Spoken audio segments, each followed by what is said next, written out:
అందరికీ నమస్కారం. మీ అందరికీ మా తరపున వినాయక చవితి శుభాకాంక్షలు. వినాయక చవితి అనేది అడ్డంకులు తొలగించే దేవుడైన గణపతి పుట్టినరోజు.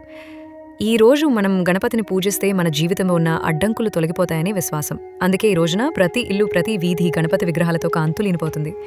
వినాయకుడి పూజకు ముందు ఇల్లు శుభ్రం చేయటం, కలశం పెట్టడం, పండ్లు, పూలు, పత్రాలు సిద్ధం చేసుకోవడం చేస్తారు. అందులో ముఖ్యంగా 21 రకాల పత్రి గణపతికి సమర్పిస్తారు. ఇది మన సంప్రదాయం, ప్రకృతికి కృతజ్ఞత తెలిపే ఒక అందమైన ఆచారం. గణపతి పుట్టుక వెనుక ఒక అందమైన పురాణ కథ ఉంది. పార్వతీదేవి గంధంతో ఒక బాలుడిని సృష్టించింది.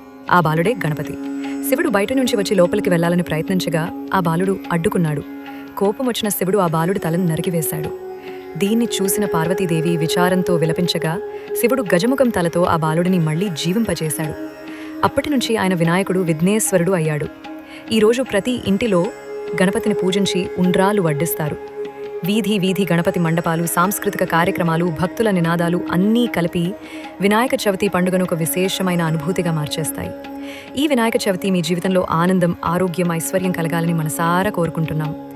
గణపతి బప్ మోరియా. మీకు, మీ కుటుంబ సభ్యులకు వినాయక చవితి శుభాకాంక్షలు.